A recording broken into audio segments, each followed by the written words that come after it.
The story on today's show could be the most bizarre story we've done in our 15-year history.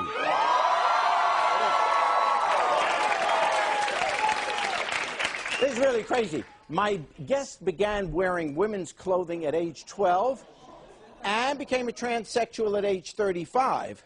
But that's not the unusual part of this story. No. This transsexual also decided at the age of 14 that she didn't want her legs. So 1 year ago, she took a saw. Why don't you hand me that? Here, hold this. Oh, boy. Okay. All right. From now on, who doesn't think I'm funny? All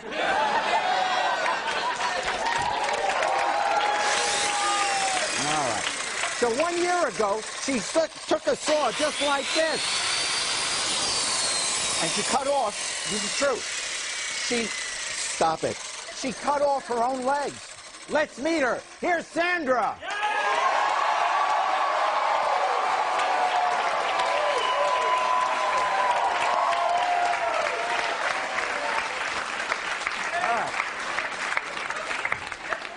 Sandra,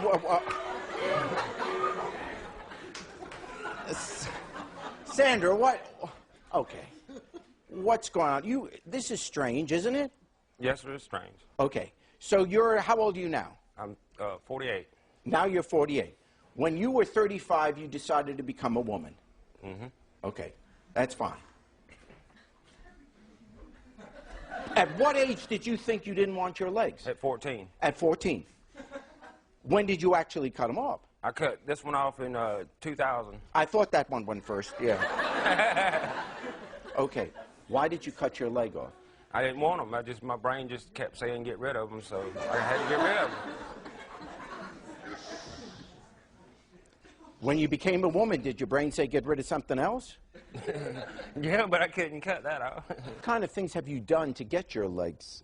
I've injected my knee with my feces, 120 cc's under my kneecap, just liquefy it and pump it in. I've cut myself with razor blades. I've drove nails in the bone. My brain would just say get a 16-penny nail and a hammer and drive it in the bone, and I just drive it in the bone. I built the guillotine and dropped it on my leg. That didn't work. So, you know, I was like, go back to the drawing board. I got to figure out something else. I cut the circulation off up here above the knee with radiator hose clamps that you put on the automobile. Yeah. And then down here I used like a pantyhose with like a noose on it and make it real tight. And then I just got my saw and got everything in the kitchen, got everything ready that I needed, and got up on the counter and I waited till the leg went numb and turned purple. And I got the saw and I put it on my leg and I powered it up, and then I shut it off and laid it on the counter. And I looked at the saw and looked at my leg and said, well, it's now or never. You know, and I grabbed the saw and put it on my leg and powered it up. Were you screaming? Were you drinking? No. A little bit. Never did pass out. Never did pass out afterwards. You didn't pass out? It was calm and cool. My friends got there. They was all hysterical. Oh, you gonna die? You gonna die? I'm like, shut up and go call the ambulance, would you? Why did you decide after you did one?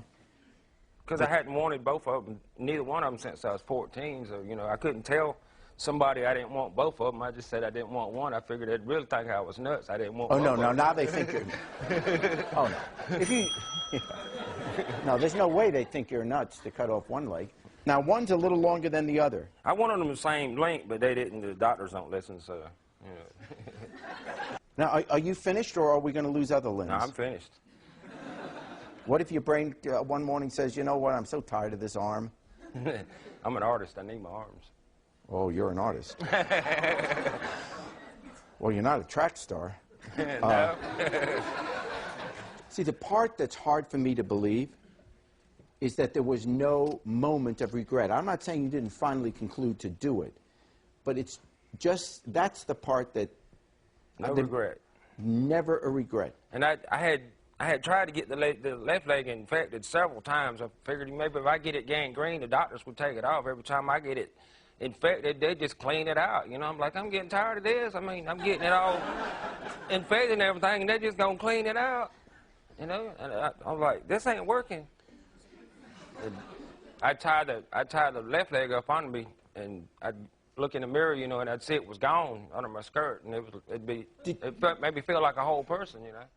Come see the official internet home of the Jerry Springer Show, jerryspringertv.com. You can see Todd's favorite clips from the show, catch behind-the-scenes footage, and hear some of Reverend Schnorr's best sermons.